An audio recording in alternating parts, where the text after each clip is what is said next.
Hello, everyone. This is Chris Beesmore, and welcome into another episode of the Big Blue News Podcast.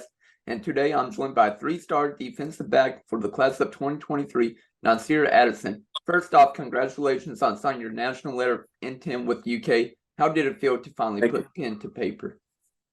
It felt good to finally lock in my decision with UK. I've been verbally committed for a while now, so finally sealing a deal and closing that deal. It felt good. Mm-hmm. And first off, you first verbally committed to Maryland. What made you back off from that decision, and then a few weeks later to actually verbally commit to UK? So when I was committed to Maryland, it was supposed to be like a home feeling. When you commit anywhere, you're supposed to have the home comfortability. But when I committed to Maryland, I just felt like the communication with the coaches and some of the other staff between me and my family, it didn't really feel like the home and a place to be. And so, University of Kentucky, they've been recruiting me since I was a freshman. Mm-hmm. Um, Even when I committed to Maryland, I was still being recruited heavily. Still getting those daily check-ins. Just just being like a family aspect. So they communicated well. My mom, my whole family, my coaching staff, and they came to a bunch of games. Visited me, and it just made me change the ultimate decision that I have a better place. It was a better place to be. So that's why I ended up choosing Kentucky. Mm-hmm. And who was your main recruiter during your time? Coach White was my main.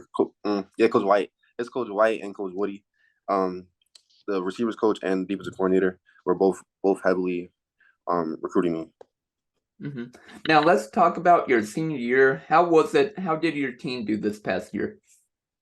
It was my senior year was pretty good. I'd say I grew way more into a defensive back because it's still a new skill set that I'm learning, and I've only been playing it for like a year and a half now, and to be in a place that I am right now, it's a huge deal, and I just feel like overall my team we did pretty good, but we came short of a state championship.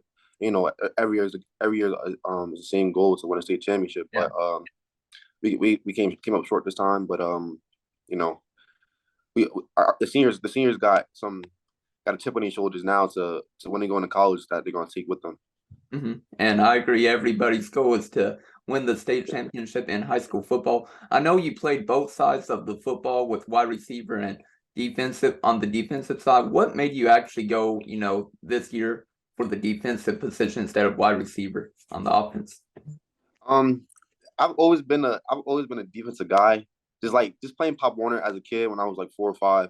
I've always had a nose for the ball, and you know, it was at a point in time where my coach, like the team needed our starting corner got hurt, and the team needed someone to step up. And as a leader, I'm like, coach, like let me do it. I got you. Like not even knowing what the plays were, I had my safety, Don Schuler, telling me like, yeah, we in this coverage, that coverage, just learning as I'm going. But I feel like I'm so gifted. I feel like I was able just to adjust and click right away, and then over time I got more acclimated, and I feel like I've grown so tremendously over the past year and a half now at playing cornerback. So I think and the next level I'll be good, especially with the coaching and development over at Kentucky. I'll be okay.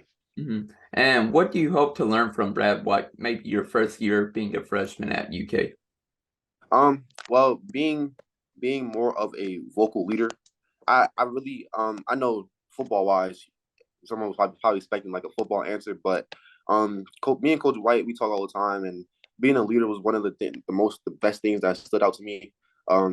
Like being able to control the defense. I hope that I'll be able to make those calls Mm-hmm. and being able to make adjustments on the field, off the field, like just being a vocal leader. Mm-hmm. And I know DeAndre Square and Jacques Jones, they were two big Yeah, players this past year, calling shots yeah, on the defensive side, but they're yes. leaving. So now you're coming. Somebody has to step up. Hmm.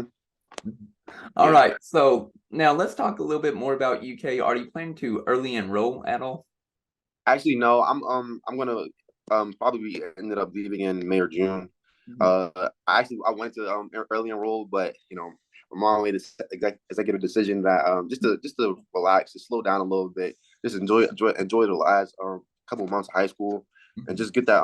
It's not something you can get back. So just it's a blessing to being able to just slow down for a little bit. But I'm still training though. But just to not go into things too fast, but just to ease into it a little bit. Mhm. And what are you most excited for next year, whether that be on the field or off the field? Um, it's a new chapter. So the thing that I'm mostly excited for is the fan base. The UK fan base is crazy. Like, they're amazing. And I like even being on Twitter, like just posting my Kentucky pictures. You see in the comments, this is like just so much support from them. And man, I'm not even there yet, and I already love the fan base.